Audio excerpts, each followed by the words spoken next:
In the councils of government, we must guard against the acquisition of unwarranted influence, whether sought or unsought, by the military-industrial complex. It is 100% real.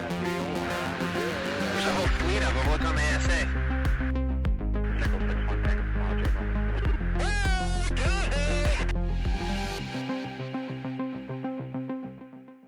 What's up, everybody, and welcome to episode 32 of Curious Dimension, where we take you beyond the boundaries of conventional thinking. On this episode of Curious Dimension, we are honored to welcome Deborah Jordan Cobble, a renowned UFO experiencer and author. Deborah is best known for her involvement in the real-life events that inspired Bud Hopkins' book, Intruders. Deborah has bravely shared her extraordinary encounters and the profound impact they've had on her life. Debra is a member of Mensa, which is the oldest and largest high IQ society in the world. She's also a wife, mother, grandmother, and great-grandmother. Today, she opens up about her experiences, the search for the truth behind alien abductions, and how these events continue to shape her perspective. Get ready for an eye-opening conversation that challenges our understanding of reality. Let's welcome Deborah Jordan Cobble. All right, Deborah, we are rocking and rolling. How are you today? I'm doing good. Trying to stay warm. That's right. Yeah, there's a cold front coming through. Are you in the Southeast or where are you located? I'm in Indiana. I'm north of Indy. Okay, gotcha. All right. Yes, you guys are getting a bit of the cold. I'm in the Southeast and it's always warm down here, but it is exceptionally cold right now. But I've been really looking forward to this conversation, Deborah. I found out about you through Dan Harari. Yeah. And then I saw your podcast you did with Richard Dolan a little while back. And then I started to realize, she's been around for a while, and her story is so wild and well documented in Bud Hopkins' Intruders, and I think you were the focus of that book. Is that correct? Yeah, I was Kathy Davis, the pseudonym. Because you didn't want to go public at that point, correct? But no, my kids were real little and involved other members of my family, and just didn't want the stigma on them or anything else. Some of the things I want to get into in our conversation is there are some physical evidence here of your experience, which I hope you'll tell some of those stories, and maybe we can get into some of the physical evidence that came as a result of all this. But maybe you could just tell people a little bit to start off with, a little bit about who you are, and then could you talk about maybe one of your earliest experiences? Yeah, sure. I'm was born and raised in the Midwest in Indiana, and the event that was written about in Intruders happened in Indiana. And now that was in 1983, so it's been a minute, and I was, I think, 24 then. Now I'm 65. I'm a wife, a grandma, a mother, grandma, and a great grandma. And yeah, I worked for 15 years in the automotive industry and retired in 2020. And I've always worked a lot of hours, and I'm also a hairdresser for 40 years, 35 years, something like that. I don't know, 1985. That's when I got my life. Mm-hmm. And I keep that active, but I've just had I grew up in a family where we had a lot of, I don't know, what people would call paranormal activity. Mm-hmm. On and off over the years. I grew up in it, and I thought everybody had it in their life. That seemed normal to you? It seemed normal to me because I thought everybody experienced weird stuff like that. Mostly what people would consider or call ghost activity. Now I've actually become a paranormal investigator myself. I started a team up about 10 years ago with my buddy that I do the podcast with, and I don't even think that some of that is actually people that ever lived here. I'm thinking more interdimensional stuff, but that's jumping ahead of myself. I've got 65 years of life, and all of it's been pretty weird. So it's really hard to condense it all down into an hour or 45 minutes. But basically, the reason that you know about me is because of Bud Hopkins' book, Intruders. And that was written around an event that happened on June 30th, 1983, when I was living with my parents. I had moved back home after a divorce, and I had 2 little kids, and I was living with my parents at the time. And I was preparing to go out and do some sewing with a friend. Actually, I wasn't even the sewing. I just cut the patterns out, and she did all the masterful work. But I was standing at the kitchen table or at the kitchen window washing my hands after supper, getting ready to leave, and I noticed a strange light in the backyard by the pump in the pump house swimming pool. The door was open. And I mentioned it to my mother at the time, and she noted it, but wasn't too concerned about it. And my father worked second shift also in the automotive industry, but he wasn't home. And fortunately, I was going to a place that was just like right behind the house, one block over, so I wouldn't be going very far. But it still bugged me. So when I got ready to leave, I drove on the side. We have a side driveway with the turnaround in the back behind the pool. So I drove back through there just to make sure I wasn't leaving my mom there with like prowlers in the. Is this sort of yeah. later in the day? This was it was at supper time. So it was maybe 5 or 6 p.m., something like somewhere around in there. I can't remember now. Starting to get dark. It was going to be getting dark soon. I checked out things, didn't see anybody. And I'm not thinking about aliens or UFOs or even anything else weird. I'm thinking about prowlers, burglars. Didn't see anything. Went on over to Deanna's house. And I did notice that the pedestrian door of the garage was open. So when I got over there, I called Mom back and I said, hey, look, the pedestrian door is open on the garage. The garage was attached to the house. Again, she seemed too concerned about it. So your dad will be home pretty soon. He can take care of it. So anyway, I hung up the phone, and as soon as I did, it rang back again, and it was Mom. And she says, I need you to come home right now. And I'm like, oh my God, why? What's wrong? She sounded freaked out. And my friend's husband could hear in my voice my concern, and he hollers over my shoulder at her, tell her to call the police. That's what we pay him for. And she heard him, and she said, no, I don't want anybody else here but you. And I'm like, okay. So I said, I'm going to run over here. I'll see what's going on. I'll be back. I'll be right back. So I go back home, meet her at the side door, and I go walk. I actually grabbed the shotgun of my dad's, but it wasn't loaded. But like my mom said, it's not loaded. And I'm like, I thought whoever's out there doesn't know that. So I get close enough to him to swat at him before they realize it's not loaded. I'm out there looking around. I check back by my dad's workshop because there's a lot of expensive motorcycles back there that he works on, and found my dog underneath his ladder truck that was parked out back there. He was an electrician. He had his own electrical contracting company too, as well as working at Ford. Hey guys, I just wanted to take a quick moment to thank you all for tuning in. If you're enjoying this episode and want to help us uncover more mysteries of the universe, don't forget to support Curious Dimension.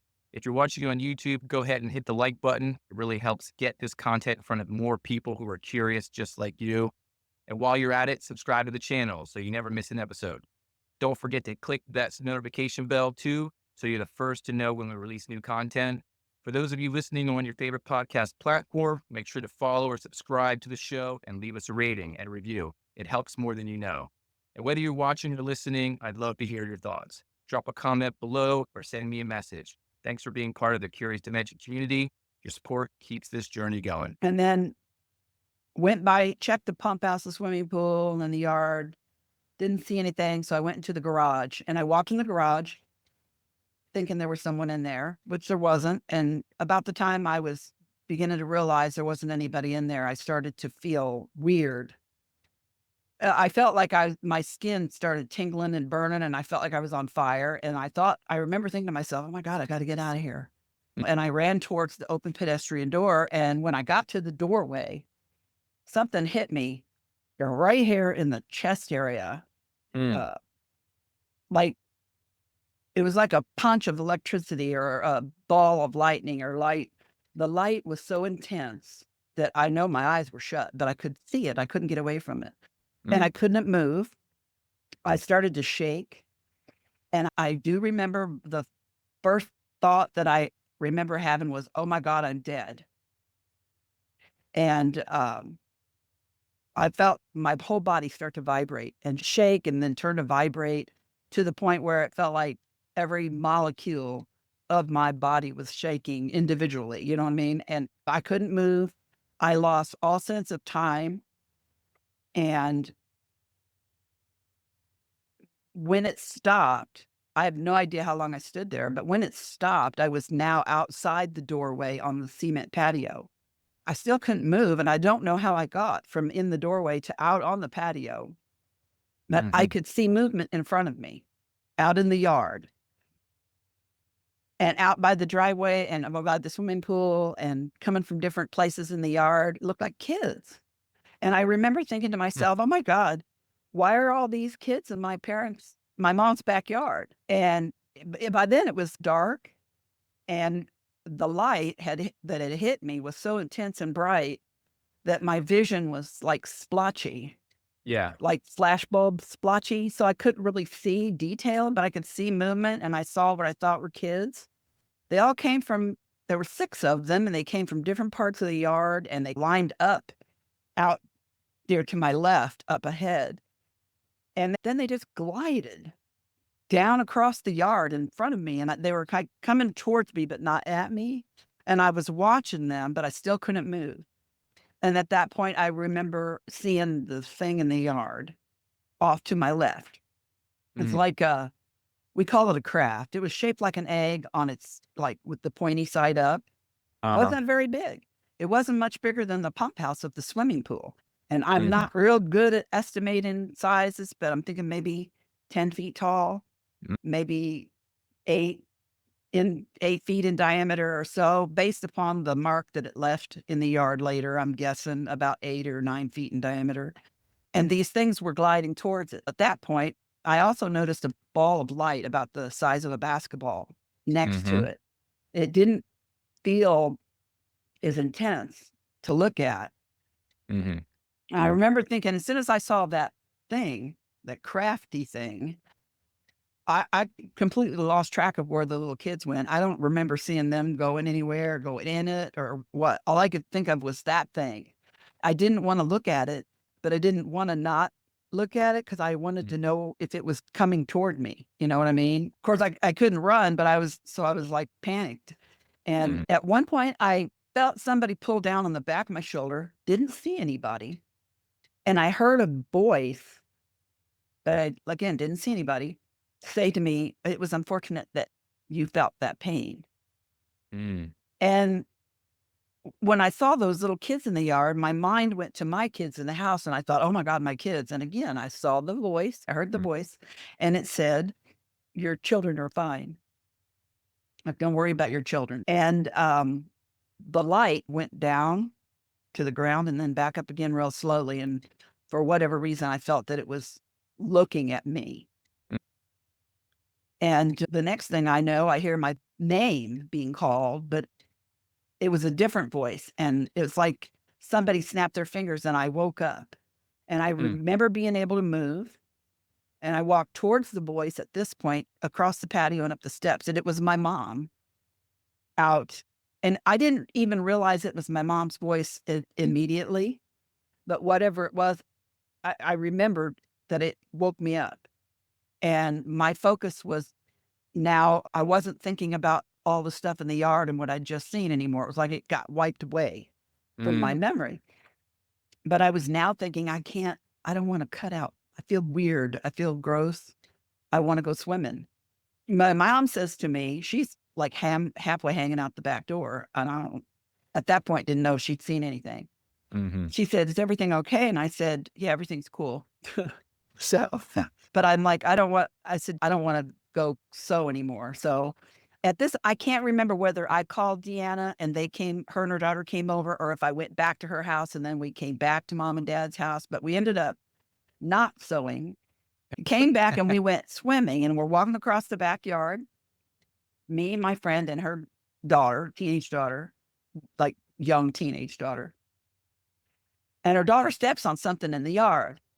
And she's, oh, ooh, my foot. And then she complained that her foot was going numb. And then she complained the numbness was going up her leg. And her mom, we look at her, we get her to the pool, and the lights are on there, and there's lights in the water and all that. It's dark now, but we looked at her foot, we thought maybe she'd stepped on a bee, there would be a stinger or something in there. Didn't see anything. So I remember her mom's, the cold chlorinated water will feel good if it's bee stings. Just get in the water. So we did, and we were not in the water very long at all when all of us started feeling nauseous, like really nauseous. And I was getting a headache, and my eyes were burning really bad. And I started to notice halos around the lights out there. So I think at one point, Deanna mentioned something about going to White Castle. I don't know if you know what White Castle is or not. Still, yes. They used to be open 24 hours. Maybe we're hungry. Let's go eat something at White Castle. I don't think that we actually went, but I can't remember. All I know is by the end of the night, they went home feeling crappy. I went in and went to bed. When I woke up the next morning, my eyes were swollen, completely shut. And I was in so much pain that my mom took me to the emergency room. Mm-hmm. And don't ask me how this is possible, but when we got in there, there was actually an eye doctor, not a optometrist, Ophthalmologist. but it was actually an ophthalmologist, happened Okay. to be hanging around in the emergency room or in the emergency room. Mhm. And he looked at me. They had him come in and look at me, and he asked my mom if she could take me across the street to his office because his equipment there was better for him to be able to examine my eyes. So she did. They worked me in right away. And the first thing he asked me is, have you looked into the arc of a welder's torch or the sun? And I'm thinking to him, why are you asking me these questions? This is bizarre. It is bizarre. And I'm like, no. At this point, I don't have any conscious memory of that light or Right. what it did in my eyes or anything else.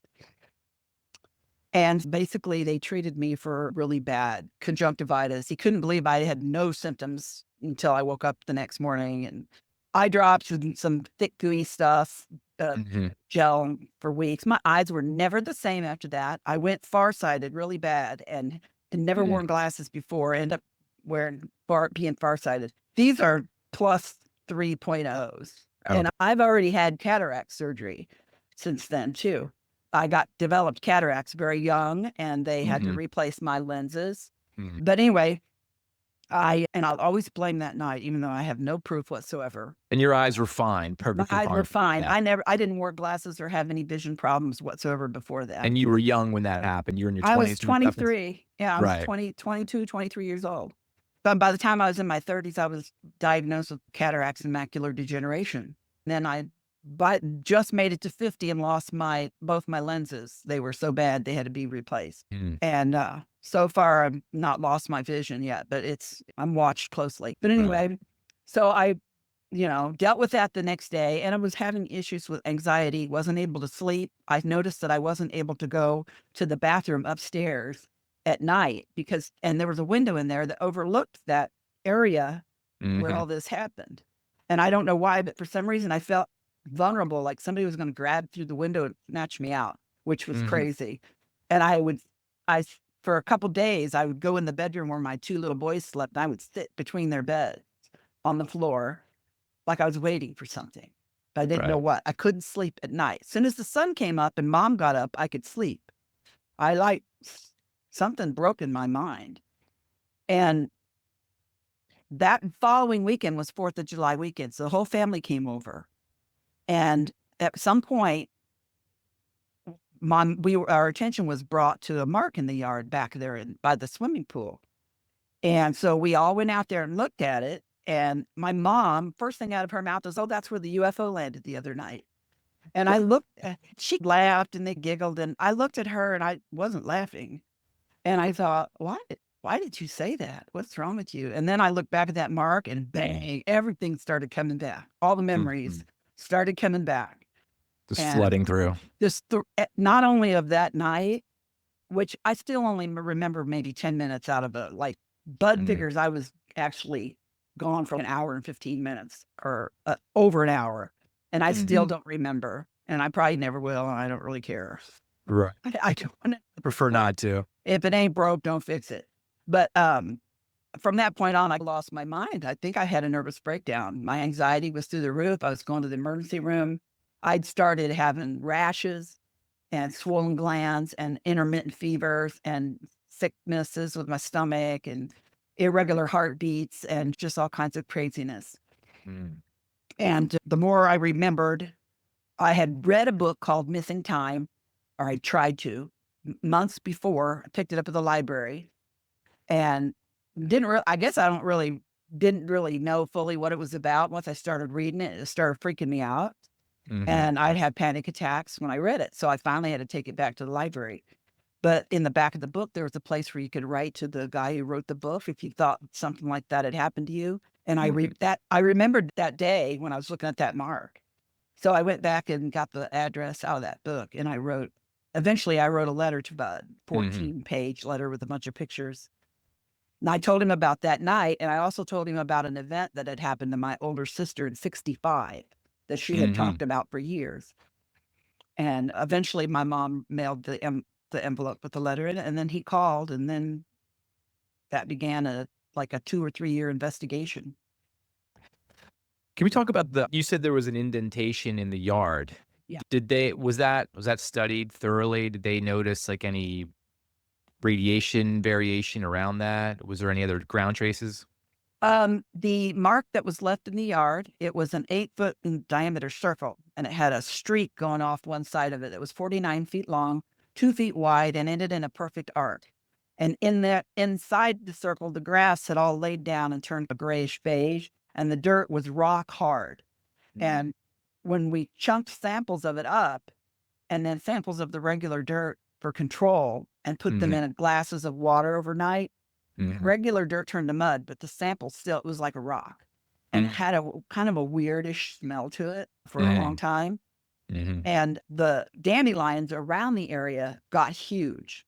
And I took pictures of that.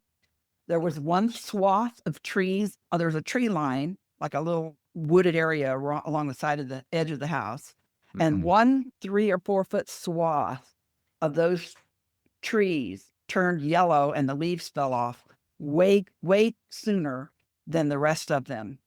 That winter, the first snowfalls, whenever it would snow would literally melt off of the mark, and you could see it in the yard because the snow would melt off of it and the moisture would roll off of it. Like a ghost trace. It's bizarre. And Bud did get samples, and he sent it to a lab, and it's in the Intruders. I can't remember exactly what it said, but like they had to bake it at 1200 degrees for X amount of hours. They still couldn't get it to repel water the way it did. And there was no microbiological life in the soil sample at all.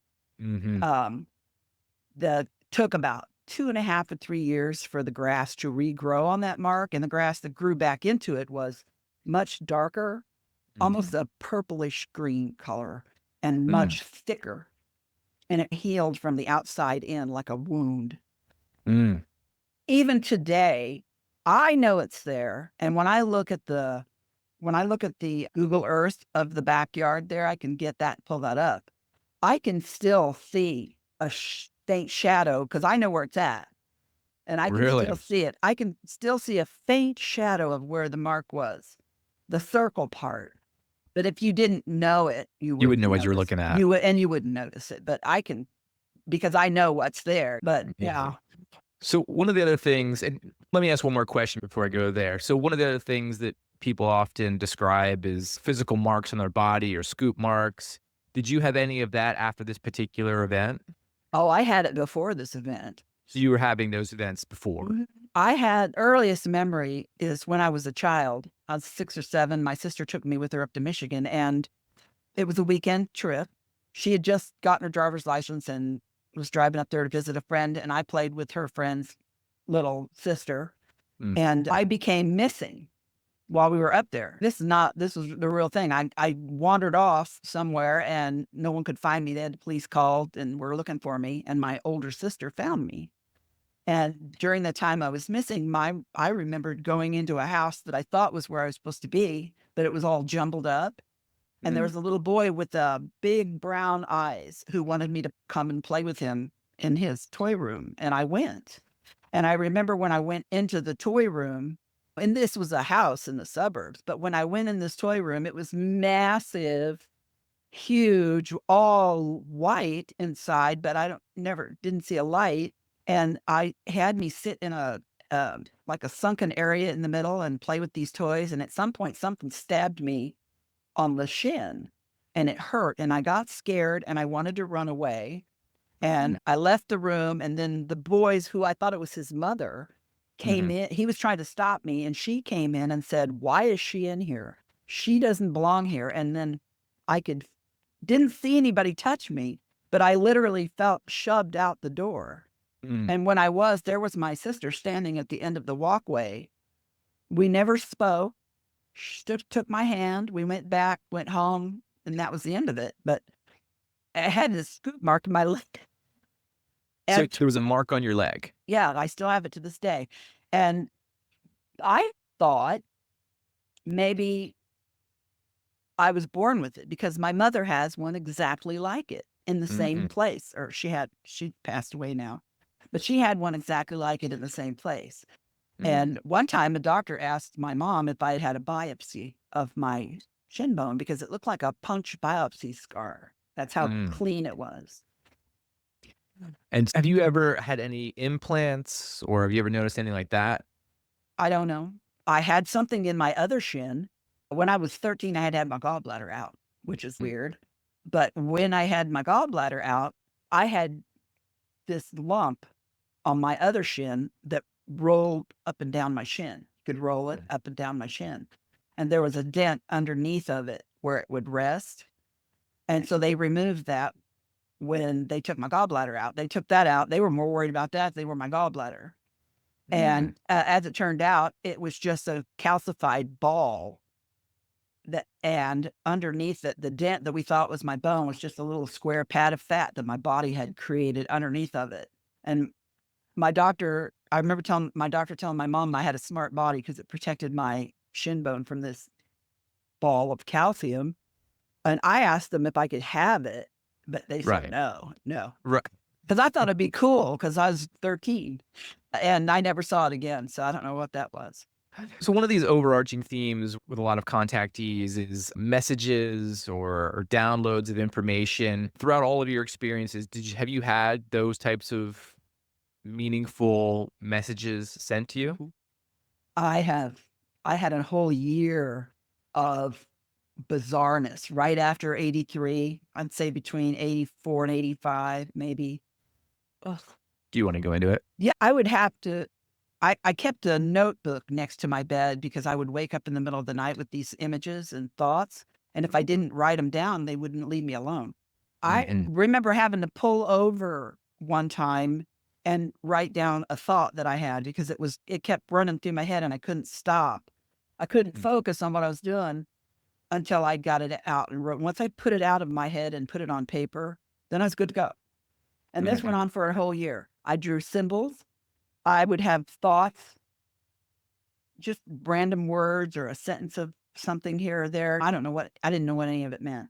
And then I think in the early 90s or late 80s, I participated in a study with John Carpenter and Forrest Crawford in Illinois with another experiencer who was like me. We had very similar experiences and we were similar in personality and mind and all.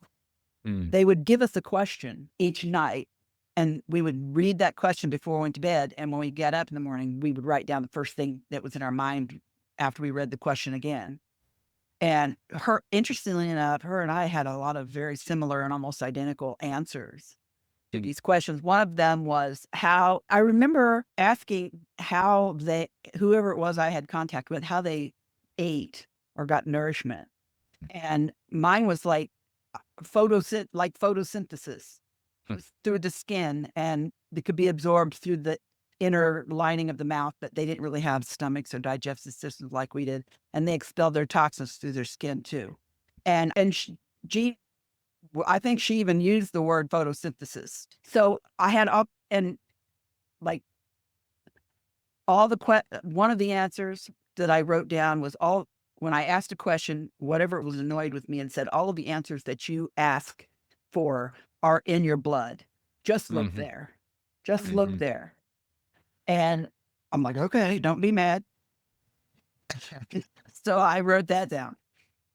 And then I said, like I said, a lot of symbols. I got one symbol that I thought was numbers and counting, and then one that was representative of me, but not of me personally, but me of my species as a human. And then other symbols I saw in where I thought I was in a ship or somewhere. I never remember going into one or coming out of one. I just am there. I just show up there. But I remember wherever the place was, it had black shiny walls like marble. And these things I saw were like carved into it. And then they were like painted white. So they stood out. And one of them, interestingly enough, is now the little Wi-Fi symbol on your phone. Yes. It was that on this wall. Oh, really? Exactly, identically. Yes. It was Wow. and that was in 1985 that I drew that. Wow.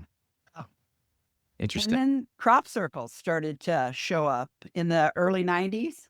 And interestingly enough, some of the drawings that I had done in the 80s were very similar to crop circles, the earlier crop circles, not the later ones. Right. And I wasn't the So, only one. so I'm still very fascinated with the crop circle phenomenon. I've had several guests on to discuss this. And what some of the people that I've emailed, I haven't had them on the show yet, but have had prophetic moments with the crop circles. Someone drew one that looks exactly like the Barbary Castle tetrahedron. I'm not sure if you're familiar with that particular Yeah, formation. that's one of my favorite ones, actually. That is, I actually have a picture of it back on my shelf there. But this person, you may know this person, drew this, I think 24 to 48 hours before it came down, and didn't like draw it. It like looks exactly like it. It's so you're having these sort of experiences as well. What do you think? Do you have a guess on like how that's happening? Is it non-locality? Time isn't what we think it is, and information can pass? But at the time I didn't, but I've changed and grown and my mind has expanded so much in 35 years. I feel like that we're all connected. Like there's this network of energy that is what we are, and they're in it too, whatever they are. And I don't know that even the craft that I saw in my yard, we call it a craft for lack of a word to describe it efficiently. But in retrospect, there's no way that 6 little kids could get in this little thing and fly across the galaxy. I don't know what this thing was or what purpose it served, but I feel like it. And I also feel like most of my contact, even I've had some physical contact, but I think a lot of mine has been extra dimensional and then rather than extraterrestrial. And I also feel time isn't what we think it is, and it changes based upon the observer. And I think Yeah. there's as many realities as there are people to think them up. And my contact I don't have physical contact like that anymore. I haven't for a long time. I don't, and in retrospect, I feel like it's not necessary anymore. Whatever they did early on, I think either intentionally or maybe even inadvertently facilitated this new way of being contacted. For example, I started having lucid dreams in the end of my sleep cycle. And sometimes they were somewhat prophetic, not always. Sometimes I think they were more symbolic about other things going on. But lucid, nonetheless, I was in it and not just having the dream. It's a whole different ballgame. There's dreams where you barely remember what you had when you wake up, and by an hour later and a cup of coffee, you don't remember nothing. Then there's dreams like the lucid ones where when you have them, the longer you're awake, the more of them you remember, and they stay with you for the rest of your life. And they become a part of you. And that's what's been happening with me. And it even spilled over until a couple of years ago. I was out here going for a walk, trying to relax, feeling real zen, had my headphones on, listening to some good stuff, and out in nature. And I heard a man say, "Hey, Deb." And I pulled my headphones off and turned around to say, "Hey, what? Who is this?" And there wasn't anybody there. Being who I am now, it is what it is. Okay, so I'm gonna go with it. That I'm not afraid. I'm not afraid of it anymore. And so I put my headphones back on, and I said, "Okay, what do you want?" And do you know that where I'm from, you look like a little ball of white light floating around the darkness? And then he said, "And that's what I look like to you where you're at. But actually, I look just like you." And I said, "Really?" And I said, "Are you dead?" And he laughed and he said, "No, I'm as alive as you are." And I said, "Are you one of those gray guys? Are you an alien?" And he chuckled and he said, "No, they're your future." And that was it. I said, "Hello, where'd you go?" And that was the end of it. no more. I didn't hear any more. Now, a part of me thinks, okay, girl, you done lost your mind. You are hearing things. But then there's another part of me that's, this world is not what we think it is. We see a tiny little sliver of what's going on all around us. So I don't know who that was, but whoever it was thought that they could talk to me. They saw me. So that's cool. And this was part of that year, that subsequent year after that event. No, this was a couple years ago. Oh, this was a couple years ago. Yeah. So you're still having sort of high strangeness. So yeah, so this is just It's just been a part of- different kind. Yeah. just a different kind. Mhm. Yeah. Yeah. I tend, as there's more kind of dig into these different sort of topics, I do see all these sort of common threads. And I think the main common thread is that whatever this is, it feels like it's just teaching us to think differently, to expose us to an idea that everything we're seeing is not exactly the whole picture. Yeah. you Think know, bigger. Yeah. And Grant Cameron said this to me last week. He says, people are always like, what are they doing? What are they doing? And they're not doing anything. They're just showing ourselves or having experience with certain people, or they're whatever this thing is that we call the UFO phenomenon. It's somehow nudging us along and opening us up to things. And some people have more face-to-face contact with it and more profound experience with it. And then they go and they tell their story, and it's everyone else's job to look at that and say, how comfortable are we with this? Do you follow the disclosure movement and what's going on in Congress and things like that? Yeah, I do. I'm shocked that I've seen as much as I've seen. I never expected to see any of it, but I don't feel as though it's important for sure. I feel it's important, but I don't think that it's the whole story. And I think that people who had these experiences like me and other people like me are a big part of the puzzle, a big part of the answer.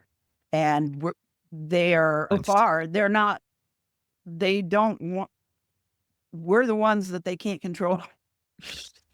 Okay. I feel like the full disclosure is not going to come from any government on this planet. It's going to come from whoever it is that we're trying to disclose, and they're going to just be talking to everybody, not just governments, you know? Yeah, I agree with you. It just seems I know there's people that have had experiences and want this information to come out, and they want an overt announcement from a government official. And so it looks like the way they're pushing this push and pull game is going back and forth. They're using the craft, the nuts and bolts narrative to push this along. Whereas you have contactees, credible people with oftentimes evidence, physical evidence that something undeniable happened. And those individuals like yourself are not being called forward, or throughout the decades have been ridiculed and efforts made to squash that story down. But like you said, that's a huge part of the story. If you have contact, why wouldn't you talk to these people? Why wouldn't you listen to them? And the non-human intelligence that's behind it is pushing us forward, pushing the people like me forward. I felt this compulsion for years to speak out. Once my kids were older and safe, and the family was in agreement, because it wasn't just me, it was my whole family.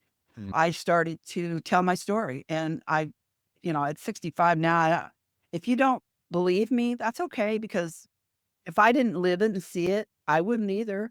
I question, I'm probably my worst skeptic. When strange things happen, I will do whatever it takes to try to explain things away. And 99% of the time I can, because that's a easy rabbit hole to fall into when you're someone like me who's had a life like I've had. And I don't want to be that one, because I feel like I have a job to do. My job is, I'm here to help other people. For every person out there like me who's telling their story publicly, I'll guarantee you there's 50,000 people with crazier stories than I have. They ain't telling nobody, but they will. And they don't want any part of it. No, but they will. First of all, I don't like the fear narrative that is being pushed forward, but I think that's being done in an attempt to control the narrative with fear, because that's what you use, but it doesn't work for me. I've seen too much. Sorry, kids. And I also, the little part of me Like if I'm vocal enough or public enough and then I disappear, that might as well be an okay. There you go. So it's like self-preservation in a way too, but I don't want to feel, uh, I don't want people to be afraid. Okay. Because I've lived my entire life with this and I'm okay. I got issues. I don't Mm. think that anything that may have been done to me physically as a result of whatever I had contact with was done maliciously. I think it was inadvertent. It is what it is. But I've definitely been awakened by it all. Once you've seen the things I've seen, there's no going back. The toothpaste ain't going back in this tube. Mhm. But I don't want it to. And I want people to be able to see what I see and understand what I understand. So I feel like I was born to help people come to terms with their weirdness and their Mhm. experiences and to be able to talk about it without being afraid. So that part of the disclosure project that I do see is that the stigma around it and talking about it is much better than it was 40 years ago. Oh, I can imagine. As much as people think that it's still bad and tried talking about it 40 years ago. You know what I'm saying? So it's And much better than it was, and I think it'll improve. And even this whole drone stuff that's been going on, I don't know what to think about it all. That the one thing that I do know for a fact because of it is that more people are looking up Mhm. and more people are starting to open their minds up to the possibility that maybe there's something else out there. And if Mhm. that's the only thing that its purpose that it served, then it good on it. Yeah, yeah, I agree. I don't know what it is either. There's all kinds of speculation. Everyone's got Mhm. an answer that pushes it on the internet, but I don't think anybody fully knows in the public view. I'm sure someone behind closed doors knows what's going on and why Probably. these larger drones are being deployed and what they're doing. But you're right. I think the effect is it's putting pressure on the powers that be to address this. And part of what it may have to address is something a little bit stranger than just bigger state-sponsored drones going around doing something. And I believe that they're in there in Congress and they're in there right now talking about aliens and crash spacecraft and alien Mhm. bodies and everything. I guarantee you it's way more weird than that. Oh, yeah. But just based on what I personally have experienced, Mhm. it is way more than just that. Yeah, That's the hard part that's going to be coming out.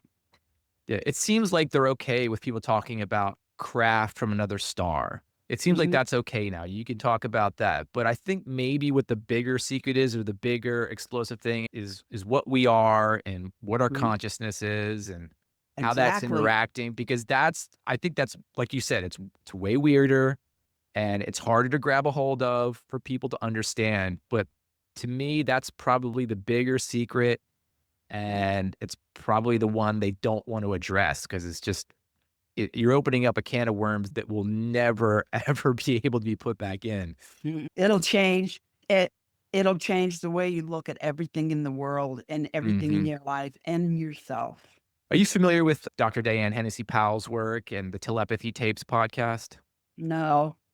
So I'll just tell you this real quick and you can look at it for yourself. The Telepathy Tapes podcast is now rising on the charts of Spotify. It's overtaking Joe Rogan in the US here on Spotify. And it's all about Dr. Diane Powell's work. She's an MD from Johns Hopkins who is studying nonverbal autistic savants, showing ESP capabilities, psi abilities. So they're reading the minds of their mothers and their school teachers and this is becoming well documented.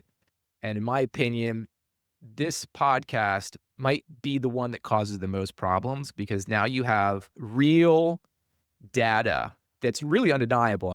These children are profound. They're doing these profound things on camera. And I think they're going to get funding to do more research. It'll be more controlled. And to me, again, this high straightness part with consciousness, I think that's the bigger conversation. As strange as it is, as much as people want to call it woo woo, I really do think that's the bigger thing here.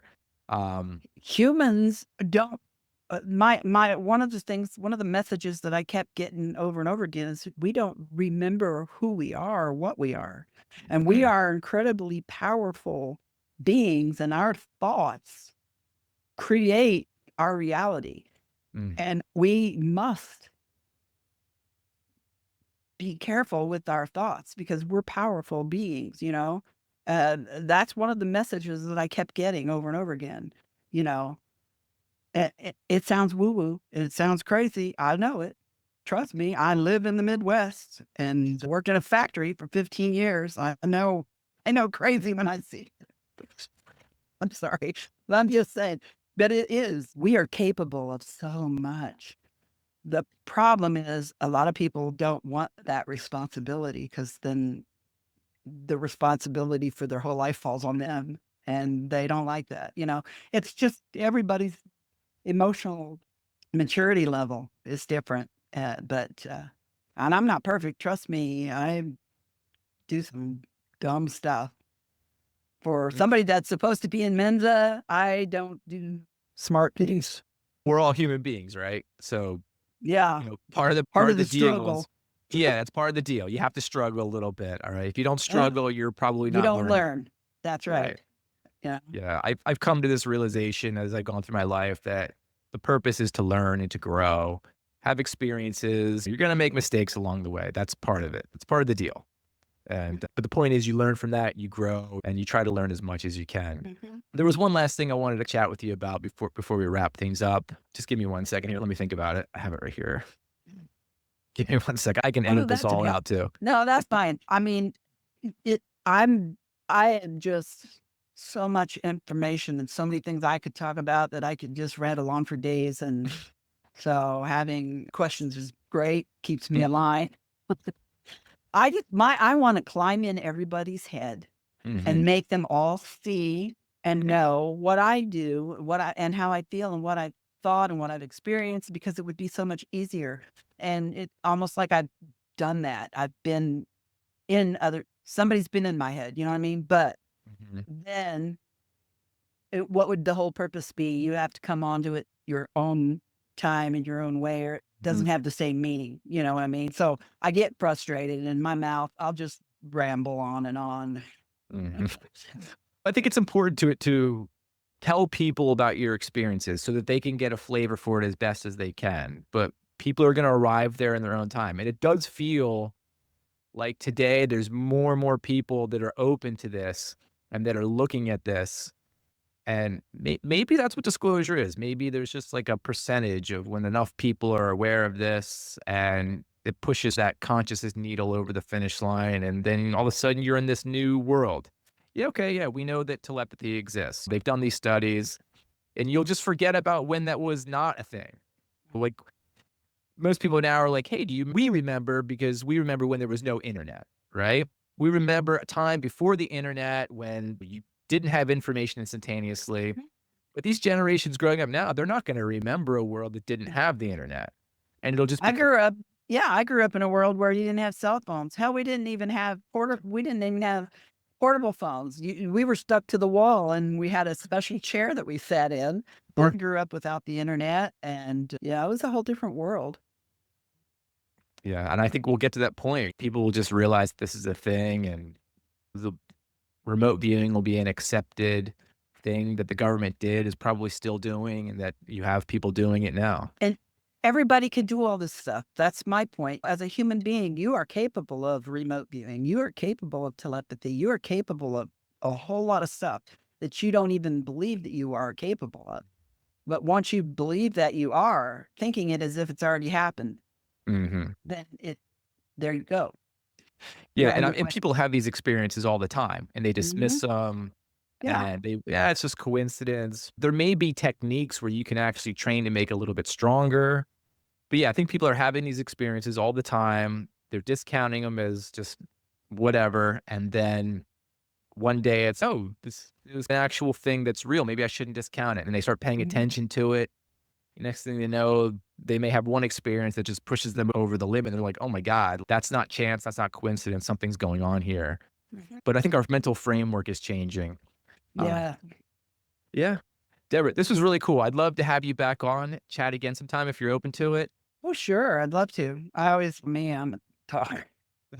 I told you. Well, That's fantastic because I love asking questions, and I do think the contactee experiencer have a huge piece to this puzzle that is the mystery of this topic. But tell people, how can they find you? Tell them about your podcast, your books. What have you got? Of course, my story is in Bud Hopkins Intruders. I think it's been re-released now by August Night Press. I also wrote I wrote two books, one with my sister, but you can't really get it anymore. It's called Abducted, The Story of Intruders Continues. It's very hard to find. And then I wrote a second book in 2020 called Extraordinary Contact, Life Beyond Intruders. And you can get that at any online bookseller like Amazon or Books A Million. I have a website that my husband has helped me maintain for the last 25 years. It's www.debshome.com. You can learn more about me and my experiences and my thoughts. We put some pertinent notice stuff up there. All those drawings I told you about, they're on there to be seen. And if you want to share your experience with me, you can email me through there. And whatever you share with me stays with me, unless otherwise you want it different. You can also reach me through, I do a podcast on Thursdays at 9 p.m. with my buddy Jordan-Kauble. It's called Midwest Paratalk Radio. We've been doing that for probably 12, 14 years now. We had Really? we had a big hiatus for a while where life yanked us in different directions, but we've gotten back to it now in the last couple years. Then I'm also a co-host on another vodcast called Voices of Contact with Deb and RJ DeRose and Mary Bassett and Dana Stryker. And it's 8 p.m. on Fridays on YouTube and also Facebook. You can watch it through there too for now. And I'm out here. If anybody wants sympathetic ear, you just want somebody to listen to you tell your story, don't hesitate to ask. That's great. Deb, as you were talking there, it just reminded me of one other thing. You talked about the crop circles. Did you say on your site you have some of those drawings, those prophetic drawings that you've done? Yeah. Okay. Once again, just give me that website so I can look it up. It's www.debshome.com. Like Debshome.com. DEBS. Yeah, Deb's Home. Perfect. I don't know why we picked that. That's fantastic. I'm definitely going to go check those out because I'm utterly fascinated with that part of the phenomenon. Deb, this was really great. Thank you so much for joining me. You're welcome. Thanks for asking me. I appreciate it. Yeah, I appreciate it. Thanks, everybody. Have a great day. Thanks for watching the show. I hope you guys are enjoying the content. If you're finding any value, please hit that subscribe button, that like button, and leave a comment. It doesn't cost you anything, and it really helps out the show.